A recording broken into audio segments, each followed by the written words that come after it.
Cronkite Sports Now, local transfer makes GCU basketball a family affair, and ASU football goes on the road to take on a conference rival.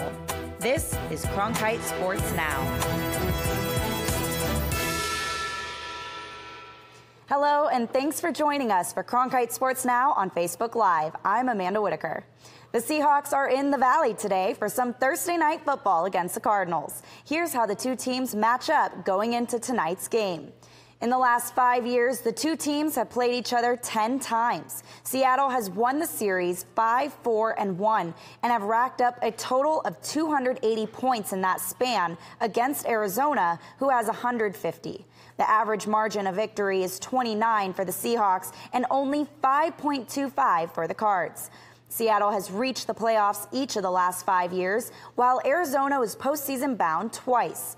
The last 5 Seattle wins have been by double digits, including a blowout 58-0 win in 2012. Thursday night football may be in the Valley tonight, but between college basketball tipping off, college football in full swing, and plenty of pro sports in action in the Valley, sports fans are far from deprived on viewing options this weekend. The Coyotes are away as they prepare to take on the St. Louis Blues tonight at 6 p.m. They will then face off against the Winnipeg Jets Saturday at 8 p.m. in Glendale. And the Suns will take on the Magic Friday before facing the Timberwolves Saturday. Friday marks the beginning of college basketball season. Arizona State plays Idaho State Friday. Tip-off is at 8 p.m.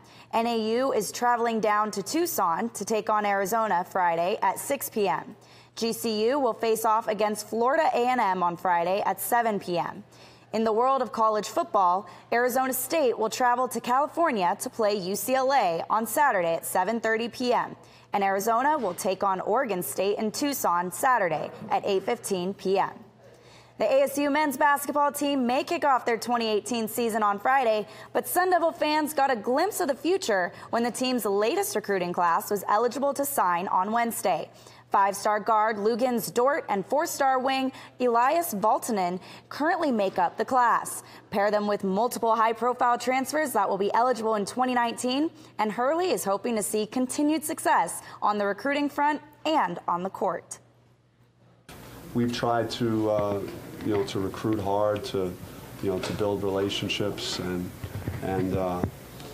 just it's a lot to sell here. It's a great conference. Pac-12 is unbelievable, league to play in terms of turning out NBA players. It's a great city and the weather and a great school, and so I mean there's a million things you could really sell here to prospects, and it's always, I think a lot of people have always viewed Arizona State as a sleeping giant, and hopefully eventually it'll wake up, and we're hoping to make that happen.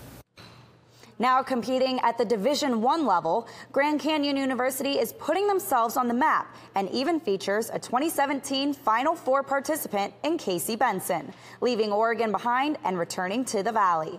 The transfer was announced in April, but Cronkite News reporter Raven Boone found out the Benson family is very familiar with GCU basketball. After Casey Benson decided to leave Oregon a year early, he made the choice to return to his hometown roots, in addition to reuniting with his older brother TJ, who is a member of the coaching staff at Grand Canyon University. He's like my best friend, and we're really, really close. And I grew up watching him, when I was yay high. So, traveling to his games, I was his biggest fan. I've always worked him out outside of, his high school season, just growing up. But just I've been someone he's leaned on throughout his high school and college career. And so right now, with me being able to coach him every single day, it's something that both of us are having a lot of fun with. Casey really looks up to him, and the transition has been a lot easier because of that dynamic. But Casey's one of those guys that, he's going to come and play hard every day. Guys that you love to coach because he is, he's kind of like a player coach on the floor, and he's going to work hard every minute. Casey will take over as a starting point guard for the Lopes, and he is fully aware of what he needs to bring to the table for the team to have success. His journey in the NCAA tournament makes him the only player on the team with that level of experience. With the Lopes competing in their first season of Division I postseason eligibility, Casey says he embraces the leadership role and hopes that his experience can lead the Lopes to a strong season. Being a senior, I mean, you have experience, and I had a great relationship with all the guys before I got here, so it wasn't like I was ever really starting over or anything like that. They've all accepted me with open arms, and I love playing with each and every one of them. So just want to bring that fire, bring that edge, and compete. Everything he does, he's competing. I think that's what drives him. I think that's what makes him who he is, and really I think that's why he's had the success that he has. I mean, he's so hard on himself that he doesn't like losing in any facets of life, but especially on the basketball court. Brotherly love usually comes with a side of brotherly competition, and this is no different for the Benson brothers. When asked who would win a one-on-one matchup, both brothers had similar responses, but different outcomes. We never really got to play, though, because it was always so much of an age difference, to where I was always kind of too young, and he would have just bullied me, so never really happened. But he's pretty out of shape, so I think today I might get him. It would be a good one-on-one game when he was in his prime. I would think that I'd be able to, bully him a little bit because I am older. I believe I am stronger, but he'd be in better shape. So we'd have to keep the game short and sweet to give myself a chance. Casey says he couldn't be more happy to be back home for his senior year and play in front of his family and friends, and have the opportunity to be on the first team in GCU history to go to the NCAA tournament. I'm grateful for my time at Oregon. It was a great 3 years, obviously going to the Final Four, won some Pac-12 championships, but I'm excited for this new chapter.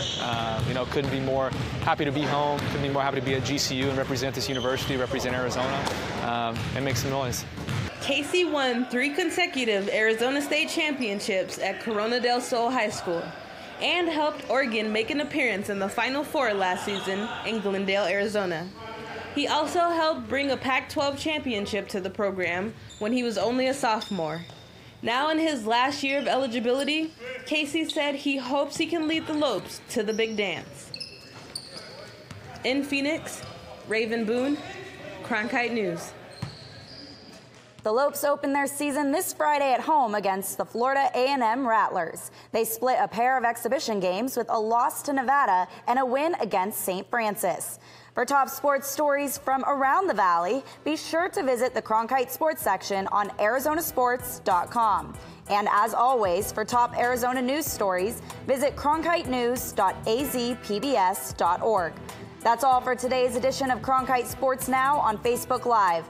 On behalf of our entire Cronkite News team, I'm Amanda Whitaker. Have a fantastic rest of your day.